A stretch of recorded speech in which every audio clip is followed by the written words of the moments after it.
भारत से मिली शर्मनाक हार के बाद अब पाकिस्तान के खिलाड़ी अपनी टीम को ही कोस रहे हैं, अपनी टीम पर ही सवाल उठा रहे हैं और इस बेइज्जती को बिल्कुल भी झेल नहीं पा रहे।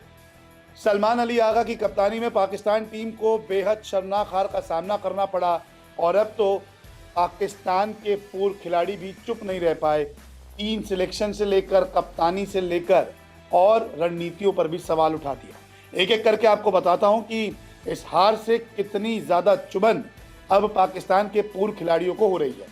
शोएब अख्तर कहते हैं कि अगर फ़हीम से ही गेंदबाजी करानी थी तो नई बॉल से करवाते, सैम की जगह उनको बुलाते तो शायद फ़ायदा मिलता। अबरार जो आपका मेन बॉलर है, उससे पहले पार्ट टाइम गेंदबाज सैम अयूब आ रहा है। आपकी बॉलिंग लाइन इस काबिल थी ही नहीं।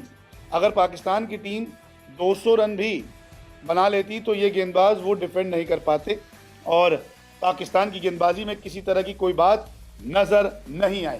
ये साफ साफ कह दिया शोएब अख्तर ने, क्योंकि पाकिस्तान की गेंदबाजी का एक वक्त पे रौला होता था कि ये 150-200 रन बड़े प्यार से बचाते थे, वो वनडे क्रिकेट में।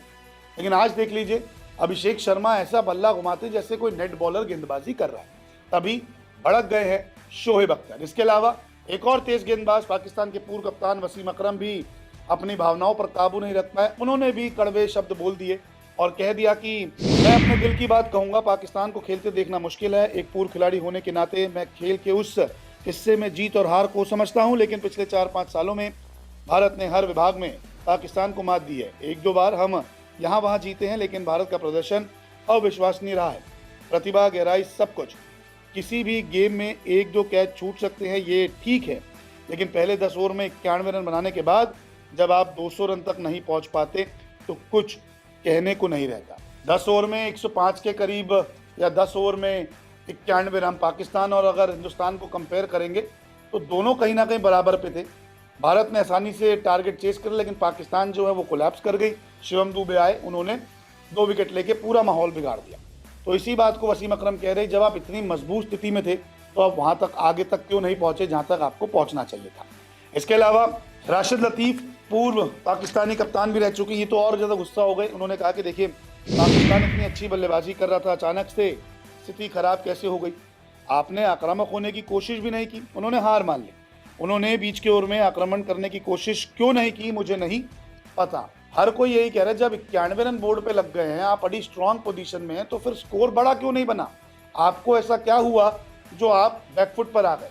आप 30 गेंदें खाली छोड़ देते, रन नहीं बना पाते, आप प्रेशर में आते हैं।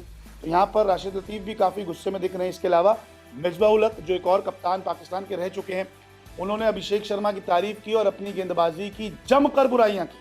उन्होंने कहा कि इसमें कोई शक नहीं, जिस तरह से वो यानी अभिषेक शर्मा का परफॉर्मेंस रहा कमाल का है, उसका लेवल कमाल का है, कोई दबाव नहीं। वो ऐसे आराम से बल्लेबाजी कर रहा था जैसे नेट्स में बैटिंग कर रहा है। सबसे अहम बात यह है कि हमारे गेंदबाज नहीं भाप पाए कि उसे कहाँ गेंदबाजी करनी है।